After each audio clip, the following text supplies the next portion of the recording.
नमस्कार दोस्तों, स्वागत है आप सभी का आपके अपने YouTube channel life high study IAS पर। दोस्तों, राजा महेंद्र प्रताप सिंह राज्य विश्वविद्यालय Aligarh BEd first semester exam 2024-25 paper 102 समकालीन भारत और शिक्षा कंटेम्प्रेरी इंडिया एंड एजुकेशन। इस पेपर के यूनिट 4 जिसका टाइटल है शिक्षा नीति के परिप्रेक्ष्य प्रास्पेक्टिव ऑफ एजुकेशनल पॉलिसी। इस चैप्टर को हम लोग इसमें 116 क्वेश्चंस के माध्यम से कवर करने जा रहे हैं। अगर ये सभी क्वेश्चंस आप देख लेते हैं अच्छे से और तो आपका यूनिट 4 से कोई भी क्वेश्चन छूटेगा नहीं, आपके एग्जाम में जो क्वेश्चन आएगा। तो चलिए क्वेश्चंस को शुरू करें। इसके पहले के जो यूनिट 1 है, यूनिट 2 और यूनिट 3 इनका प्लेलिस्ट आपको चैनल पर मिल जाएगा। उसकी वीडियो पहले ही डाली जा चुकी है।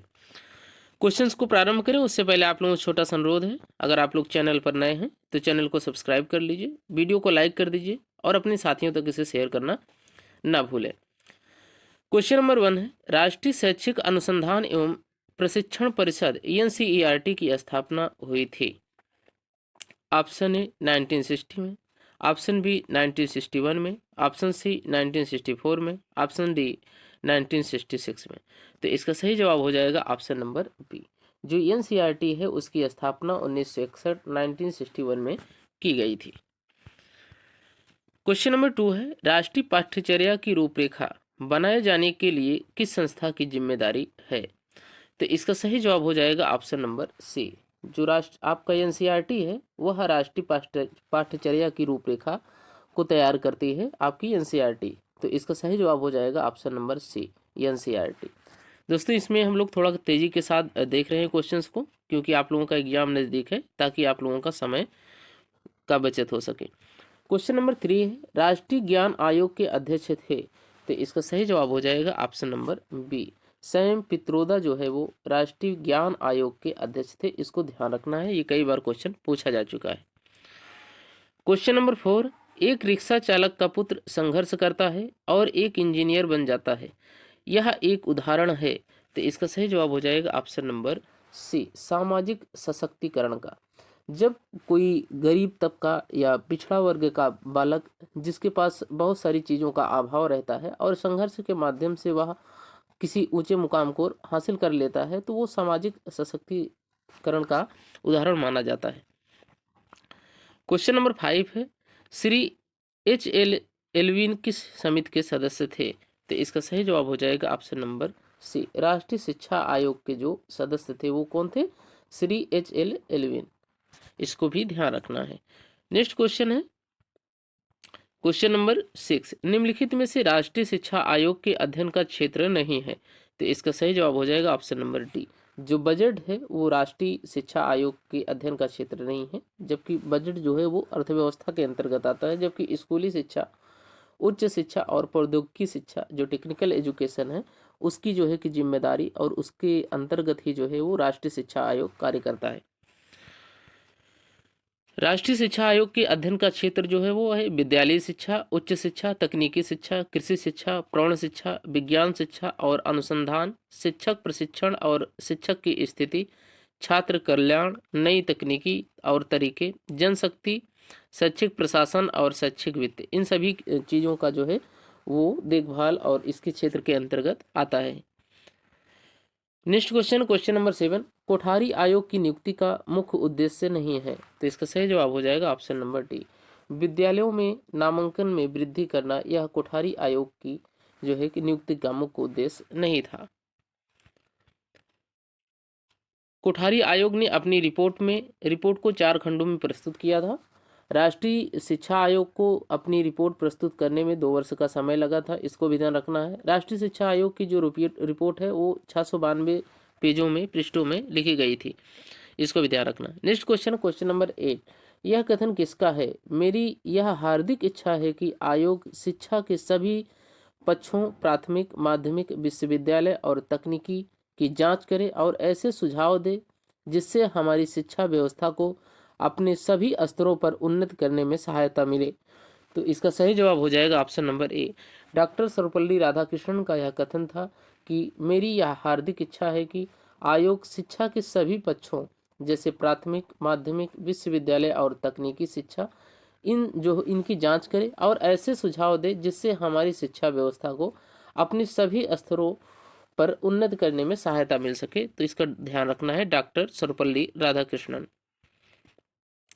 नेक्स्ट क्वेश्चन है क्वेश्चन नंबर 9। यह कथन किस समिति का उद्घोषण है? देश का भविष्य उसकी कक्षाओं में निर्मित हो रहा है। तो इसका सही जवाब हो जाएगा ऑप्शन नंबर डी।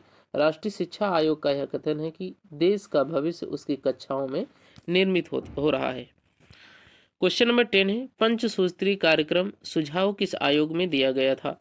तो इसका सही जवाब हो जाएगा ऑप्शन नंबर सी। कोठारी आयोग ने ही पंचसूत्री कार्यक्रम का सुझाव दिया था। नेक्स्ट क्वेश्चन है क्वेश्चन नंबर 11। सामान्य विद्यालयों से क्या तात्पर्य है? जो कॉमन स्कूल होते हैं उनसे उनकी क्या मीनिंग होती है? तो इसका सही जवाब हो जाएगा ऑप्शन नंबर सी। जहां धर्म, जाति, वर्ग भेद के विचार के बिना निःशुल्क शिक्षा दी जाती है वो सामान्य विद्यालय माने जाते हैं। क्वेश्चन नंबर 12 है 6 से 14 वर्ष तक के बच्चों के लिए निःशुल्क तथा अनिवार्य शिक्षा का सुझाव सर्वप्रथम किस आयोग में दिया गया था? तो इसका सही जवाब हो जाएगा ऑप्शन नंबर ए। राष्ट्रीय शिक्षा आयोग द्वारा ही सबसे पहले 6 से 14 वर्ष के बालकों को निःशुल्क एवं अनिवार्य शिक्षा प्रदान करने की सिफारिश की गई थी। क्वेश्चन नंबर 13 है राष्ट्रीय शिक्षा आयोग में किस स्तर की शिक्षा का व्यावसायीकरण करने को कहा गया? तो इसका सही जवाब हो जाएगा ऑप्शन नंबर बी। माध्यमिक शिक्षा को राष्ट्रीय शिक्षा आयोग ने व्यावसायीकरण करने के लिए कहा था। नेक्स्ट क्वेश्चन है क्वेश्चन नंबर 14। त्रिभाषा सूत्र फार्मूला सर्वप्रथम कब प्रतिपादित किया गया था? तो इसका सही जवाब हो जाएगा ऑप्शन नंबर बी। 1956 में त्रिभाषा सूत्र का फार्मूला सबसे पहले दिया गया था। कब दिया गया था? 1956 में। बाद में पुनः कोठारी आयोग की सिफारिश पर राष्ट्रीय शिक्षा नीति 1968 में त्रिभाषा सूत्र को स्वीकार भी कर लिया गया था। तो इसको भी ध्यान रखना है। Next question question number 15। त्रिभाषा सूत्र फार्मूला किसके द्वारा प्रतिपादित किया गया था? तो इसका सही जवाब हो जाएगा ऑप्शन नंबर सी। केंद्रीय शिक्षा सलाहकार बोर्ड द्वारा। नेक्स्ट क्वेश्चन है क्वेश्चन नंबर 16। कोठारी आयोग ने त्रिभाषा सूत्र में संशोधन करके निम्न में से किन भाषाओं को सम्मिलित करने पर जोर दिया? तो इसका सही जवाब हो जाएगा ऑप्शन नंबर ए। मातृभाषा, भारतीय भाषा, यूरोपीय भाषा और राजभाषा, इन सभी भाषाओं को जो है कोठारी आयोग ने त्रिभाषा सूत्र में संशोधन करके इन भाषाओं को शामिल करने के लिए जोर दिया था। क्वेश्चन नंबर 17 है ब्यूरो ऑफ गाइडेंस को किस स्तर की शिक्षा के निरीक्षण का अधिकार दिया जाना चाहिए? तो इसका सही जवाब हो जाएगा ऑप्शन नंबर डी। माध्यमिक शिक्षा का। ठीक। नेक्स्ट क्वेश्चन है क्वेश्चन नंबर 18। किस स्तर के विद्यार्थियों के लिए शैक्षिक तथा व्यावसायिक निर्देशन का सुझाव दिया गया है?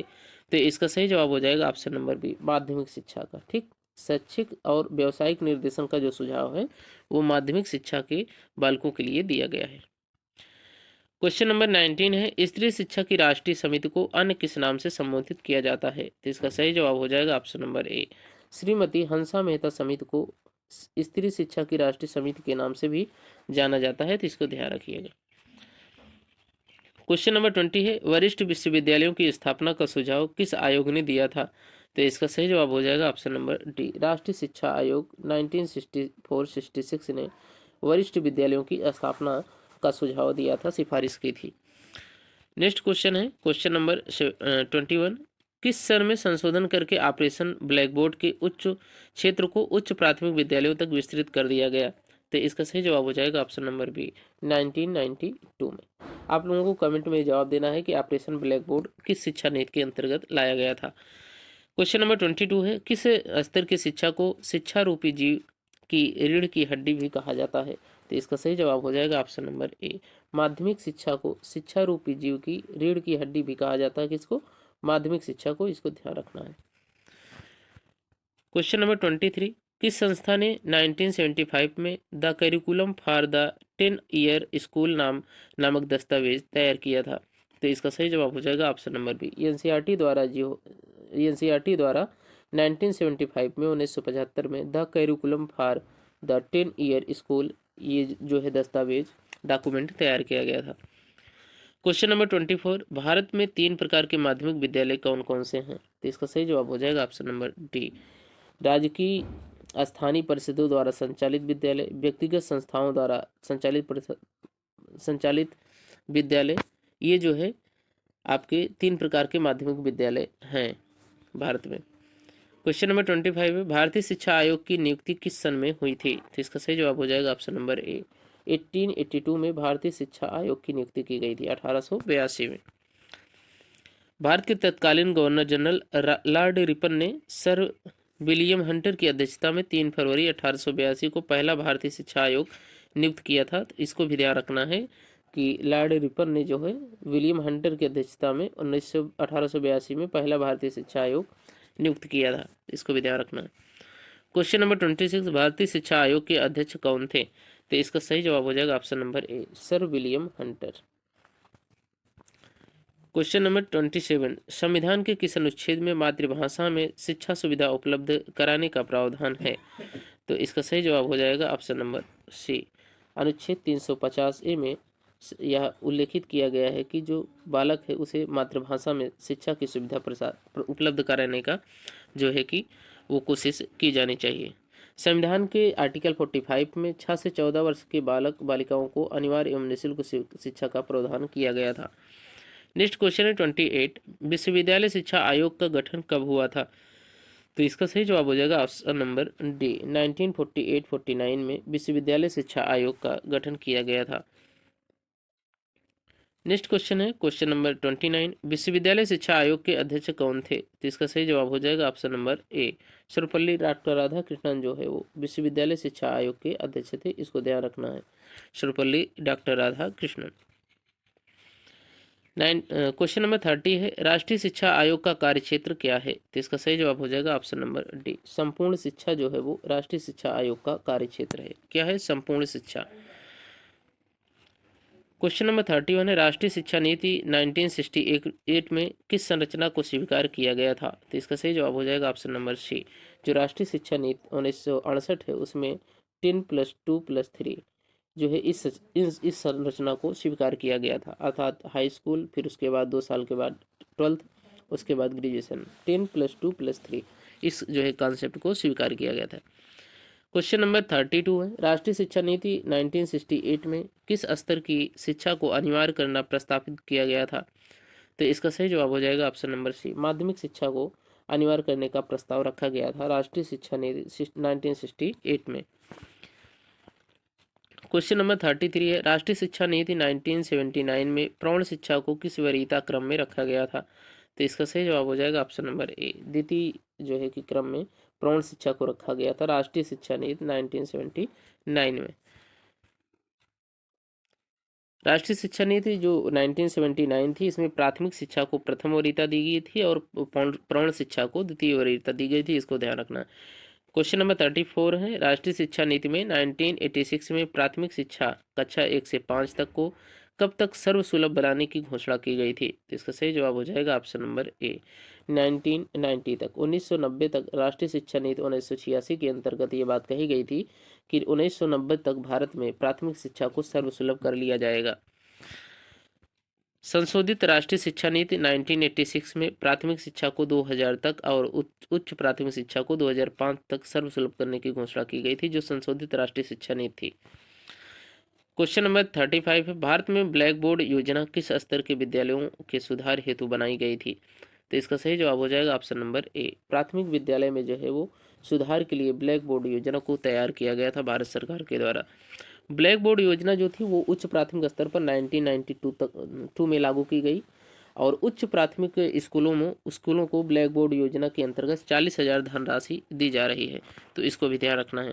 क्वेश्चन नंबर 36, नवोदय विद्यालय में ग्रामीण क्षेत्र के बच्चों के लिए कितने प्रतिशत आरक्षण है? तो इसका सही जवाब हो जाएगा ऑप्शन नंबर सी, 70%, 75%, 75% जो है कि ग्रामीण बच्चों के लिए जो है कि आरक्षण का प्रावधान किया गया है नवोदय विद्यालयों में, तो इसको ध्यान रखना है, 75%। क्वेश्चन नंबर 37, राष्ट्रीय शिक्षा नीति को कुल कितने खंडों तथा कितने बिंदुओं में लिपिबद्ध किया गया था? तो इसका सही जवाब हो जाएगा ऑप्शन नंबर सी, 12 से 157, 12 खंडों और 157 लिपियों में बिंदुओं में इसे लिपिबद्ध किया गया था। कितने खंड थे? 12 और कितने बिंदु थे? 157, इसको ध्यान रखना है। क्वेश्चन नंबर 38 है, निम्नलिखित में से राष्ट्रीय शिक्षा नीति 1986 का खंड नहीं है। तो इसका सही जवाब हो जाएगा ऑप्शन नंबर डी, शिक्षा में भ्रष्टाचार। इस खंड को इसमें जो है कि नहीं प्रदर्शित किया गया था। राष्ट्रीय शिक्षा नीति एजुकेशन नेशनल एजुकेशन पॉलिसी 1986 में, तो इसको ध्यान रखना है। क्वेश्चन नंबर 39 है, वह प्रणाली जिसके आधार पर पूरे राष्ट्र की शैक्षिक गतिविधियों का संचालन होता है वह शिक्षा कहलाती है। तो इसका सही जवाब हो जाएगा ऑप्शन नंबर ए, वह राष्ट्रीय प्रणाली शिक्षा कहलाती है। ठीक, राष्ट्रीय शिक्षा नीति 1986 के अनुसार प्राथमिक शिक्षा 90% बच्चों को उपलब्ध है। तो यह जो है कि आंकड़ा 1986 के राष्ट्रीय शिक्षा नीति में दिया गया था कि 90% बच्चों को जो है कि वो प्राथमिक शिक्षा उपलब्ध करा दी गई। क्वेश्चन नंबर 40 है, स्कूल चलो अभियान किस स्तर की शिक्षा के लिए चलाया गया था। तो इसका सही जवाब हो जाएगा ऑप्शन नंबर सी, जो प्राथमिक शिक्षा के लिए यह स्कूल चलो अभियान प्रारंभ किया गया था, इसको ध्यान रखना है। क्वेश्चन नंबर 41 है, प्रथम नवोदय विद्यालय 1985-86 किन राज्यों में खोले गए। तो इसका सही जवाब हो जाएगा ऑप्शन नंबर सी, हरियाणा और महाराष्ट्र में सबसे पहले नवोदय विद्यालय की स्थापना की गई थी 1985 और 86 के बीच में। क्वेश्चन नंबर 42 है, नवोदय विद्यालय किस शिक्षा बोर्ड से संबंधित है। तो इसका सही जवाब हो जाएगा ऑप्शन नंबर सी, केंद्रीय माध्यमिक शिक्षा बोर्ड जो है वो नवोदय विद्यालय इसी से संबंधित है। किससे? केंद्रीय माध्यमिक शिक्षा बोर्ड। ठीक, नवोदय विद्यालय में जो है वो जो शिक्षाएं दी जाती हैं वो कक्षा 6 से 12 तक की दी जाती है, तो इसको भी ध्यान रखना है। क्वेश्चन नंबर 43, आधुनिक भारतीय उच्च शिक्षा की आधारशिला किस सन में रखी गई थी। तो इसका सही जवाब हो जाएगा ऑप्शन नंबर बी, 1857 में जो है वो उच्च शिक्षा की आधारशिला को रखा गया था। तो 1857 को भी याद रखना है। क्वेश्चन नंबर नेक्स्ट है, बनारस जो विश्वविद्यालय है उसकी स्थापना 1916 में की गई थी। आगरा विश्वविद्यालय की स्थापना 1927 में, और भारतीय विश्वविद्यालयों को उनके संगठन के आधार पर 3 भागों में डिवाइड किया गया है, जो हमने पहले भी देख चुके। क्वेश्चन नंबर 44 है, भारतीय विश्वविद्यालयों में 3 प्रकार कौन कौन से हैं। तो इसका सही जवाब हो जाएगा ऑप्शन नंबर बी, आवासीय विद्यालय, संबंधक विश्वविद्यालय और आवासीय संबंधक विश्वविद्यालय। ये 3 प्रकार के भारतीय विश्वविद्यालयों को 3 श्रेणियों में डिवाइड किया गया है, इसको ध्यान रखना है। क्वेश्चन नंबर 45 है, ऑपरेशन ब्लैक बोर्ड किसके सुझाव पर किया गया था। तो इसका सही जवाब हो जाएगा ऑप्शन नंबर सी, राष्ट्रीय शिक्षा नीति 1986, नेशनल एजुकेशन पॉलिसी 1986 के सुझाव पर ही जो ऑपरेशन ब्लैक बोर्ड को प्रारंभ किया गया था, इसको सही। और ये प्राथमिक स्तर पर जो है कि इसी पहले प्राथमिक स्तर पर लागू किया गया था, बाद में 1992 में इसे जो है कि माध्यमिक में भी लागू कर दिया गया था, इसको भी ध्यान रखना है। नेक्स्ट क्वेश्चन है 46, राष्ट्रीय शिक्षा नीति 1986 का मुख्य योगदान है। तो इसका सही जवाब हो जाएगा ऑप्शन नंबर डी, उपयुक्त सभी, अर्थात मुक्त विश्वविद्यालयों की स्थापना, नवोदय विश्वविद्यालय, ऑपरेशन ब्लैक बोर्ड, इन सभी का जो उत्पत्ति का कारण है वो राष्ट्रीय शिक्षा नीति 1986 को माना जाता है। क्वेश्चन नंबर 47 है, डाइट की स्थापना किसकी सिफारिश पर की गई थी। तो इसका सही जवाब हो जाएगा ऑप्शन नंबर सी, राष्ट्रीय शिक्षा नीति 1986 के द्वारा ही जो है इसकी सिफारिश के माध्यम से ही डाइट की स्थापना की गई थी। नेक्स्ट क्वेश्चन है 48, राष्ट्रीय शिक्षा नीति के लक्ष्य बताएं। तो इसका सही जवाब हो जाएगा ऑप्शन नंबर डी, उपयुक्त सभी, अर्थात राष्ट्रीय पाठ्यक्रम, शिक्षा का समान अवसर, भाषाओं का विकास, ये सभी राष्ट्रीय शिक्षा नीति के लक्ष्य हैं। कौन कौन? राष्ट्रीय पाठ्यक्रम, शिक्षा का समान अवसर, भाषाओं का विकास। क्वेश्चन नंबर 49 है, पर्यावरण के प्रति जागरूकता पैदा करना किस शिक्षा नीति का महत्वपूर्ण घटक है। तो इसका सही जवाब हो जाएगा ऑप्शन नंबर बी, राष्ट्रीय शिक्षा नीति 1986 का ये घटक था कि पर्यावरण के प्रति जागरूकता को फैलाया जाए और सिलेबस में पर्यावरण शिक्षा को भी शामिल किया जाए। क्वेश्चन नंबर 50 है, विश्वविद्यालय का दायित्व मानवता, सहनशीलता, तर्क, विचारों के विकास तथा सत्य की खोज करना है। यह विचार किसका है। तो इसका सही जवाब हो जाएगा ऑप्शन नंबर सी, पंडित जवाहरलाल नेहरू का यह विचार था कि विश्वविद्यालय का दायित्व मानवता, सहनशीलता, तर्क, विचारों के विकास तथा सत्य की खोज करना है। ठीक, इसको ध्यान रखना है। Question number 51, the social function of the university नामक पुस्तक किसने लिखी थी। तो इसका सही जवाब हो जाएगा ऑप्शन नंबर बी, एच हेदरिंगटन जो है वो the social function of the university नामक पुस्तक को लिखा था इन्होंने। नेक्स्ट क्वेश्चन है 52, किस आयोग की सिफारिश पर विश्वविद्यालय अनुदान आयोग यूजीसी यूनिवर्सिटी ग्रांट कमीशन की स्थापना हुई थी। तो इसका सही जवाब हो जाएगा ऑप्शन नंबर डी, विश्वविद्यालय शिक्षा आयोग 1948-49 के ही सिफारिश पर यूजीसी जो ग्रांट कमीशन है, यूनिवर्सिटी ग्रांट कमीशन, इसकी जो है कि स्थापना की सिफारिश इसी विश्वविद्यालय शिक्षा आयोग 1948-49 में किया गया था। एनसीईआरटी की स्थापना का जो उद्देश्य था, स्कूली शिक्षा की गुणवत्ता में सुधार लाने के लिए राष्ट्रीय स्तर पर प्रयास करना था, इसका जो मेन उद्देश्य था। अब भारत में 5 क्षेत्रीय शिक्षा संस्थान है, अजमेर, भोपाल, भुवनेश्वर, मैसूर और शिलांग, तो इसको भी ध्यान रखना है। क्वेश्चन नंबर 53 है, प्रशिक्षित व योग्य अध्यापकों की सहायता के बिना कोई भी शिक्षा व्यवस्थित उन्नति नहीं कर सकती है, यह किसका कथन है? तो इसका सही जवाब हो जाएगा ऑप्शन नंबर बी, पूर्व शिक्षा मंत्री MC छागला का। ये जो पूर्व शिक्षा मंत्री थे हमारे देश के MC छागला जी, उनका यह कथन था कि प्रशिक्षित व योग्य अध्यापकों की सहायता के लिए बिना कोई भी शिक्षा व्यवस्था उन्नति नहीं कर सकती है। क्वेश्चन नंबर 54 है, किस समिति ने अध्यापकों के लिए अभिनव पाठ्यक्रम प्रारंभ करने का सुझाव दिया था? तो इसका सही जवाब हो जाएगा ऑप्शन नंबर ए, हर्टांग जो समिति थी, इन्होंने जो है कि वो अध्यापकों के लिए अभिनव पाठ्यक्रम प्रारंभ करने का सुझाव दिया था। किसके लिए दिया था, इसको भी ध्यान रखना है, अध्यापकों के लिए। और कौन सा सुझाव दिया था? अभिनव पाठ्यक्रम, तो इसको भी ध्यान रखना है। क्वेश्चन नंबर 55, शिक्षा के क्षेत्र में राष्ट्र की सर्वोच्च संस्था किसे माना जाता है? तो इसका सही जवाब हो जाएगा ऑप्शन नंबर ए, एनसीईआरटी को शिक्षा के क्षेत्र में राष्ट्र का सर्वोच्च संस्था माना जाता है, तो इसको भी ध्यान रखिए। क्वेश्चन नंबर 56, उपग्रह अनुदेशन दूरदर्शन का शिक्षा के क्षेत्र में प्रयोग कब प्रारंभ हुआ? तो इसका सही जवाब हो जाएगा ऑप्शन नंबर डी, 1975-76 में, 1975-76 के आसपास उपग्रह अनुदेशन दूरदर्शन जो है शिक्षा के क्षेत्र में भी प्रारंभ कर दिया गया था, तो इसको ध्यान रखना है। क्वेश्चन नंबर 57 है, राष्ट्रीय शिक्षा नीति की संशोधित कार्य योजना का क्या उद्देश्य है?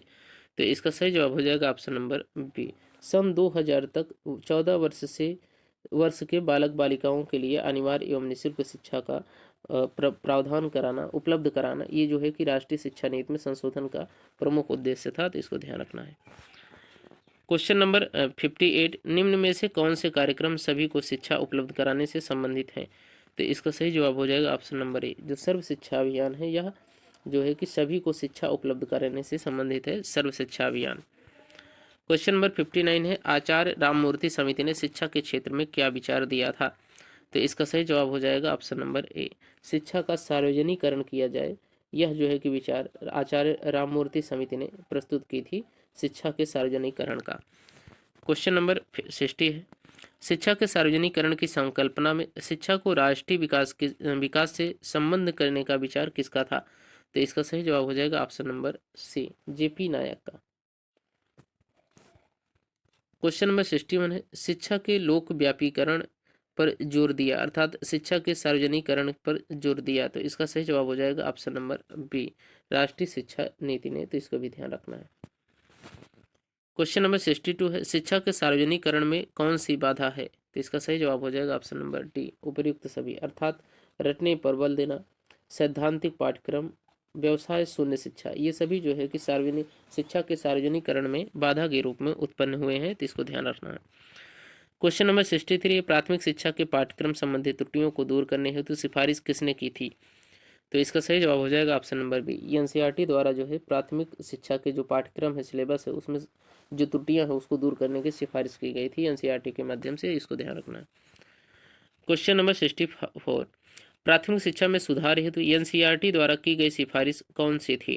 तो इसका सही जवाब हो जाएगा ऑप्शन नंबर डी, उपयुक्त सभी, अर्थात राष्ट्रव्यापी पाठ्यक्रम हो, पाठ्यक्रम में भारतीय संस्कृति को स्थान मिले, स्थानीय आवश्यकताओं के अनुरूप पाठ्यक्रम हो, इन सभी सिफारिशों को एनसीईआरटी द्वारा जो है कहा गया था कि प्राथमिक स्तर पर इसको लागू करके शिक्षा में सुधार किया जाए, प्राथमिक शिक्षा में। क्वेश्चन नंबर 65 है, प्राथमिक शिक्षा के सुधार हेतु निम्न में से किसने कार्य किया है? तो इसका सही जवाब हो जाएगा ऑप्शन नंबर ए, कोठारी आयोग ने प्राथमिक शिक्षा में सुधार के लिए कार्य किया है, तो इसको ध्यान रखना है, कोठारी आयोग। क्वेश्चन नंबर 66, प्राथमिक शिक्षा के पाठ्यक्रम की कोठारी आयोग की सिफारिशों में से एक कौन सी है? तो इसका सही जवाब हो जाएगा ऑप्शन नंबर ए, सृजनात्मक क्रियाएं। क्वेश्चन नंबर 66, ग्रामीण बच्चे हेतु मध्याह्न भोजन योजना जो मिड डे मील योजना है, कब आरंभ की गई थी? तो इसका सही जवाब हो जाएगा ऑप्शन नंबर बी, 15 अगस्त 1995, 15 अगस्त 1995 में जो मध्याह्न भोजन योजना है, मिड डे मील योजना है, इसको प्रारंभ किया गया था। क्वेश्चन नंबर 68, राज्य स्तर के अभिकरण हैं, तो इसका सही जवाब हो जाएगा ऑप्शन नंबर डी, उपयुक्त सभी, अर्थात विश्वविद्यालय शिक्षा विभाग, दूरवर्ती अध्यापक शिक्षा, सतत अध्यापक शिक्षा केंद्र, ये सभी राज्य स्तर के अभिकरण माने जाते हैं। क्वेश्चन नंबर 69, राष्ट्रीय शिक्षा के अभिकरण हैं, तो इसका सही जवाब हो जाएगा ऑप्शन नंबर डी, उपयुक्त सभी, अर्थात उच्च अध्ययन शिक्षा केंद्र, विश्वविद्यालय अनुदान आयोग, एनसीटी, ये सभी जो है क्या नाम है, राष्ट्रीय स्तर के अभिकरण माने जाते हैं। क्वेश्चन नंबर 70 है, एनसीटीई की स्थापना हुई थी, तो इसका सही जवाब हो जाएगा ऑप्शन नंबर सी, 1995 में एनसीटीई की स्थापना की गई थी। क्वेश्चन नंबर 71 है, भारत में राष्ट्रीय पाठ्यक्रम का उपयोग किया जाता है, तो इसका सही जवाब हो जाएगा ऑप्शन नंबर सी, अध्यापक शिक्षा में। ठीक, राष्ट्रीय जो पाठ्यक्रम है उसका उपयोग अध्यापक शिक्षा में किया जाता है। क्वेश्चन नंबर 72, मध्याह्न भोजन योजना, मिड डे मील योजना जो है आपकी वो है, तो इसका सही जवाब हो जाएगा ऑप्शन नंबर बी, बेसिक शिक्षा परिषद के सभी विद्यालयों में ये मध्याह्न भोजन योजना जो है, मिड डे मील योजना को लागू किया गया है बेसिक शिक्षा परिषद के सभी विद्यालयों में। क्वेश्चन नंबर 73 है, शैक्षिक अवसरों की समानता किन कारणों से आवश्यक है, तो इसका सही जवाब हो जाएगा ऑप्शन नंबर डी, उपयुक्त सभी, अर्थात राष्ट्रीय विकास हेतु, सभी शिक्षा के समान अवसर देने हेतु, एकीकृत समाज की स्थापना हेतु, इन सभी जो है कि उद्देश्यों के लिए जो है शैक्षिक अवसरों की समानता पर बल दिया गया है। जो सर्व शिक्षा अभियान कार्यक्रम है वो 2001-2002 में प्रारंभ किया गया था, इसको भी ध्यान रखना है। नेक्स्ट क्वेश्चन है क्वेश्चन नंबर 74, शिक्षा नीति 1986 में निम्नलिखित में से कौन सा बिंदु सही नहीं है, तो इसका सही जवाब हो जाएगा ऑप्शन नंबर ए, यौन कर्मियों की हेतु शिक्षा, तो इसके लिए जो है शिक्षा नीति 1986 में इसका कोई प्रावधान नहीं था, इसके संबंध में कोई बिंदु वहां पर उल्लेखित नहीं था, तो इसको ध्यान रखना है। क्वेश्चन नंबर 75, एनसीटी किससे संबंधित है, तो इसका सही जवाब हो जाएगा ऑप्शन नंबर डी, शिक्षक शिक्षा से, जो एनसीटी है वो शिक्षक शिक्षा से संबंधित है, इसको ध्यान रखना है। क्वेश्चन नंबर 76 है, भाषा संबंधी विवाद के संबंध हेतु मुदलियार जो आयोग है उसकी स्थापना कब की गई थी, तो इसका सही जवाब हो जाएगा ऑप्शन नंबर ए, 1952, 1952 में मुदलियार आयोग की स्थापना की गई थी भाषा संबंधी विवाद को निपटाने के लिए, तो इसका सही जवाब हो जाएगा 1952। क्वेश्चन नंबर 77, आश्रम विद्यालय खोले जाने की बात किन जातियों के लिए कही गई थी, तो इसका सही जवाब हो जाएगा ऑप्शन नंबर सी, जो आदिम जातियां हैं उनके लिए आश्रम विद्यालय खोले जाने की सिफारिश की गई थी। क्वेश्चन नंबर 78 है, भारत में माध्यमिक शिक्षा का प्रारंभ किसने किया था, तो इसका सही जवाब हो जाएगा option number A, Lord Macaulay द्वारा भारत में माध्यमिक शिक्षा को प्रारंभ किया गया था, इसको ध्यान रखना है, लॉर्ड मैकाले। क्वेश्चन नंबर 79 है, अपव्यय एवं अवरोधन को रोकने हेतु मान्य सुझाव किसने दिए थे, तो इसका सही जवाब हो जाएगा ऑप्शन नंबर डी, एनसीईआरटी ने। अपव्यय और अवरोधन रोकने हेतु जो सुझाव है वो एनसीईआरटी द्वारा दिया गया था, इसको भी ध्यान रखना है। क्वेश्चन नंबर 80 है, प्राथमिक शिक्षा का क्या दोष है, तो इसका सही जवाब हो जाएगा ऑप्शन नंबर डी, उपयुक्त सभी, अर्थात पाठ्य पुस्तकों का अभाव, प्रशिक्षित अध्यापक का अभाव, नीरस पाठ्यक्रम, ये सभी जो है प्राथमिक शिक्षा के दोष माने जाते हैं। क्वेश्चन नंबर 81 है, गांधी जी किसका विकास करना चाहते थे, तो इसका सही जवाब हो जाएगा option number B, hand heart and head. ठीक, इसका विकास जो है गांधी जी करना चाहते थे, हैंड हार्ट और हेड। महात्मा गांधी जी का कथन था कि वही शिक्षा पूर्ण है जो व्यक्ति को अपने जीवन संबंधी समस्याओं को सुलझाने योग्य बनाती है। क्वेश्चन नंबर 82 है, केंद्रीय सरकार ने किसी योजना के माध्यम से शिक्षा में सुधार की योजना बनाई थी, तो इसका सही जवाब हो जाएगा ऑप्शन नंबर सी, पंचवर्षीय योजना। क्वेश्चन नंबर 83, स्वतंत्र भारत में प्राथमिक शिक्षा आयोग के अध्यक्ष कौन थे, तो इसका सही जवाब हो जाएगा option number A, Sarvepalli doctor Radhakrishnan जो है स्वतंत्र भारत के प्रथम शिक्षा आयोग के अध्यक्ष थे। क्वेश्चन नंबर 84 है, राष्ट्रीय एकता समिति के अध्यक्ष कौन थे, तो इसका सही जवाब हो जाएगा option number C, doctor Sampurnanand राष्ट्रीय एकता समिति के अध्यक्ष थे, इसको भी ध्यान रखना है। क्वेश्चन नंबर 85, राष्ट्रीय एकता के बाधक तत्वों में कौन एक नहीं है, तो इसका सही जवाब हो जाएगा ऑप्शन नंबर सी, जो शिक्षा है वो राष्ट्रीय एकता में बाधक का कार्य नहीं करती है, जबकि निरक्षरता, जातिवाद, वोट बैंक के लिए राजनीति, ये सभी जो है कि राष्ट्रीय एकता के बाधक तत्वों के अंतर्गत आते हैं। क्वेश्चन नंबर 86 है, राष्ट्रीय अध्यापक शिक्षा परिषद का कार्य क्षेत्र बताइए। तो इसका सही जवाब हो जाएगा ऑप्शन नंबर डी, उपयुक्त सभी, अर्थात माध्यमिक अध्यापक शिक्षा, प्राथमिक एवं पूर्व प्राथमिक अध्यापक शिक्षा, प्रास्नातक अध्यापक शिक्षा, ये सभी जो है राष्ट्रीय अध्यापक शिक्षा परिषद के कार्य क्षेत्र के अंतर्गत आते हैं। माध्यमिक अध्यापक शिक्षा, प्राथमिक एवं पूर्व प्राथमिक अध्यापक शिक्षा, प्रास्नातक अध्यापक शिक्षा, ये सभी। क्वेश्चन नंबर 87 है, अध्यापक शिक्षा हेतु विशिष्ट संस्तुतियां हैं। तो इसका सही जवाब हो जाएगा ऑप्शन नंबर डी, उपयुक्त सभी, अर्थात कार्य केंद्रित अध्यापक शिक्षा, अंतः अनुशासनीय आयाम का उपयोग, राष्ट्रीय लक्ष्यों एवं मूल्यों के संदर्भ में विकास, ये सभी अध्यापक शिक्षा के लिए विशिष्ट संस्तुतियां की गई थी। क्वेश्चन नंबर 88 है, राष्ट्रीय अध्यापक शिक्षा परिषद ने, जो आपका NCTE है, राष्ट्रीय अध्यापक शिक्षा परिषद, इसने प्रशासनिक विभाजन किया है। तो इसका सही जवाब हो जाएगा ऑप्शन नंबर बी, 4 जोनों में।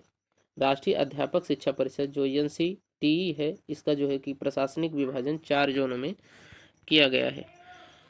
क्वेश्चन नंबर 89 है, राष्ट्रीय अध्यापक शिक्षा परिषद का मुख्यालय स्थित है। तो इसका सही जवाब हो जाएगा ऑप्शन नंबर सी, नई दिल्ली में। राष्ट्रीय अध्यापक शिक्षा परिषद का मुख्यालय वहाँ पर स्थित है, नई दिल्ली में। क्वेश्चन नंबर 19, स्वपोषित शिक्षा संस्थान को बढ़ावा दिया गया।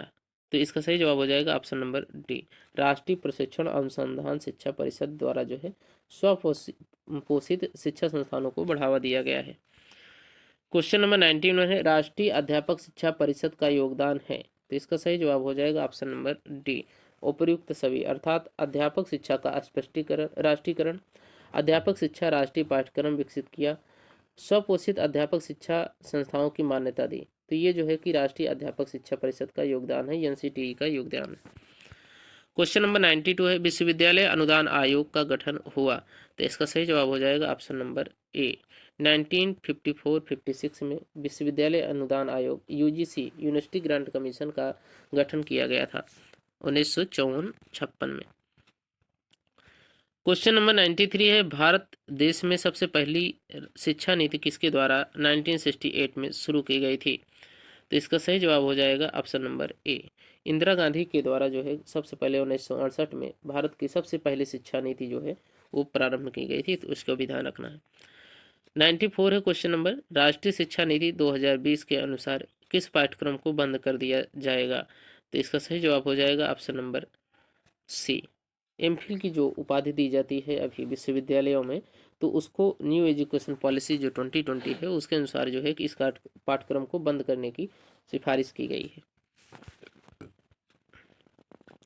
क्वेश्चन नंबर 95 है, NEP 2020 के अनुसार NMM के लिए पूर्ण रूप क्या है। तो जो आपका ये है NMM, इसका फुल फॉर्म पूछा गया है इस क्वेश्चन में। तो इसका सही जवाब हो जाएगा option number A, national mission for mentoring. तो यह जो है कि आपका NMM का फुल फॉर्म होता है, national mission for mentoring. Question number 96 है, राष्ट्रीय शिक्षा नीति 2020 को किस शिक्षा नीति की जगह पर लागू किया गया है।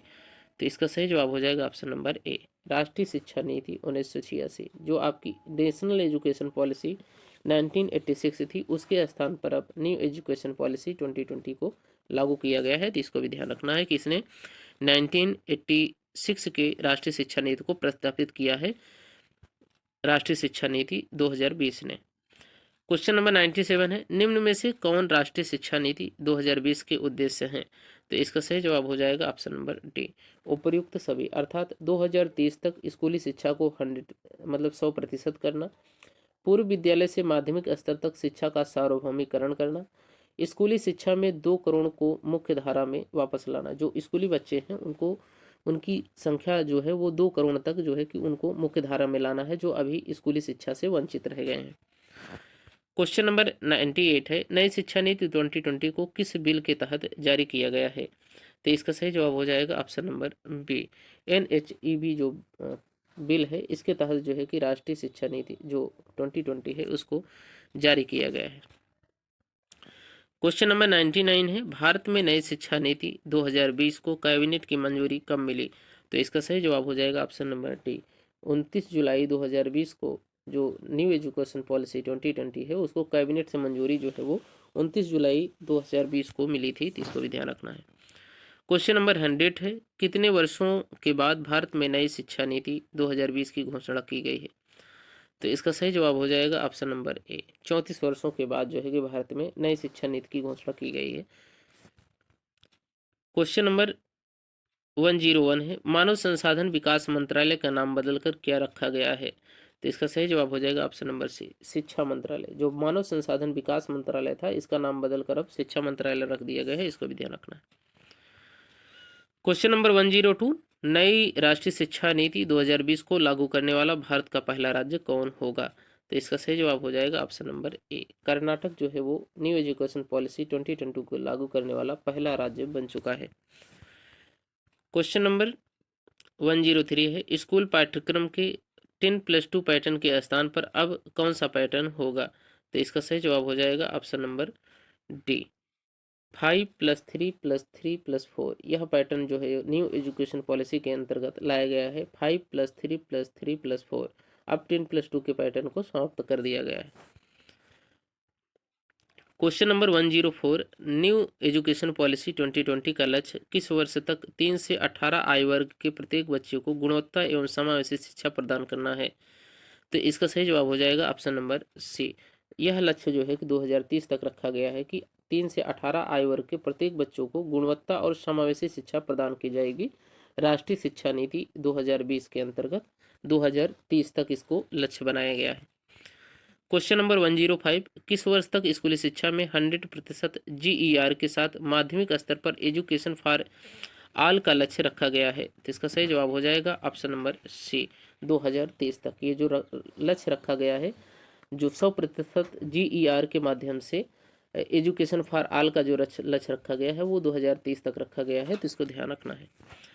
क्वेश्चन नंबर 106 है, नई राष्ट्रीय शिक्षा नीति 2020 के अनुसार 5वीं कक्षा तक की शिक्षा किस भाषा में होगी? तो इसका सही जवाब हो जाएगा ऑप्शन नंबर सी, मातृभाषा, स्थानीय भाषा या क्षेत्रीय भाषा में 1 से लेकर 5 तक की शिक्षा को उपलब्ध कराने का प्रावधान किया गया है न्यू एजुकेशन पॉलिसी 2020 के अंतर्गत। क्वेश्चन नंबर 107, नई शिक्षा नीति 2020 के अंदर कितनी आयु वर्ग तक के बच्चों को शिक्षा के अधिकार कानून 2009 के अंदर रखा गया है? तो इसका सही जवाब हो जाएगा आप लोगों का ऑप्शन नंबर बी, 3 से 18 साल की आयु वर्ग के बच्चों को जो है वो शिक्षा अधिकार कानून जो RTE एक्ट है, राइट टू एजुकेशन एक्ट 2009, उसके अंतर्गत रखा गया है। नेक्स्ट क्वेश्चन है क्वेश्चन नंबर 108, नई राष्ट्रीय शिक्षा नीति 2020 में कौन सी भाषा को कक्षा 5 तक खत्म कर दिया गया है? तो इसका सही जवाब हो जाएगा ऑप्शन नंबर ए, अंग्रेजी भाषा को जो है वो कक्षा 5 तक खत्म कर दिया गया है न्यू एजुकेशन पॉलिसी 2020 के तहत। कब तक खत्म किया गया है? तो क्लास 5 तक जो है कि अब अंग्रेजी शिक्षा को समाप्त कर दिया गया है न्यू एजुकेशन पॉलिसी 2020 के अंतर्गत। क्वेश्चन नंबर 109 है, NEP 2020 राष्ट्रीय मूल्यांकन केंद्र परख को एक मानक सीटिंग निकाय के रूप में स्थापित किया जाएगा। जो परख के अक्षर आर है इसका क्या अर्थ है? तो इसका सही जवाब हो जाएगा ऑप्शन नंबर सी, रिव्यू। जो परख में आर है इसका जो शाब्दिक अर्थ है वह है रिव्यू, तो इसको भी ध्यान रखना है। क्वेश्चन नंबर 1010 है, स्कूली शिक्षा के 110 है, स्कूली शिक्षा के लिए राष्ट्रीय पाठ्यचर्या रूपरेखा जो NCF है आपका 2020-21 किसके द्वारा विकसित की गई थी?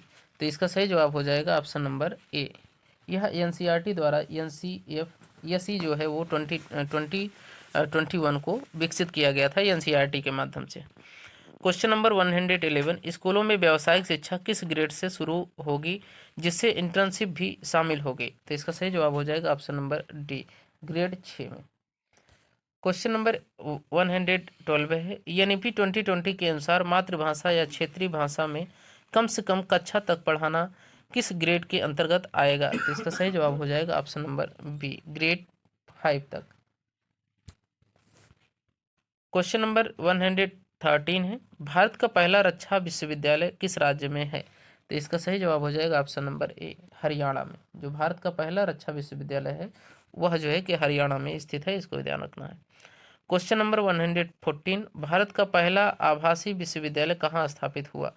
तो इसका सही जवाब हो जाएगा ऑप्शन नंबर डी। तमिलनाडु में जो है वो भारत का पहला आभासी विश्वविद्यालय स्थापित किया गया था। क्वेश्चन नंबर 115, वह विश्वविद्यालय जो परस्पर संवादात्मक या इंटरेक्टिव शैक्षिक कार्यक्रमों का प्रसारण करता है, इसका अपना चैनल कौन सा है? तो इसका सही जवाब हो जाएगा option number D, Indira Gandhi राष्ट्रीय मुक्त विश्वविद्यालय जो इग्नू है, वह जो है कि इसका चैनल माना जाता है, तो इसको ध्यान रखना है। क्वेश्चन नंबर 116, निम्न में से कौन सी परिषद 2013 में भंग कर दी गई है? तो इसका सही जवाब हो जाएगा ऑप्शन नंबर ए, दूरस्थ शिक्षा परिषद जो है इसको 2013 में भंग कर दिया गया है, तो इसको भी ध्यान रखना है। तो दोस्तों यह आपके यूनिट 4 के 116 क्वेश्चंस को सॉल्व किया गया है। आशा करते हैं आप लोगों को वीडियो पसंद आया होगा। अगर वीडियो पसंद आया तो इसे लाइक करिए, अपने साथियों तक इसे शेयर करिए, और चैनल को अगर सब्सक्राइब नहीं किए हों तो प्लीज़ चैनल को सब्सक्राइब अवश्य कर लें। Thank you watching for video.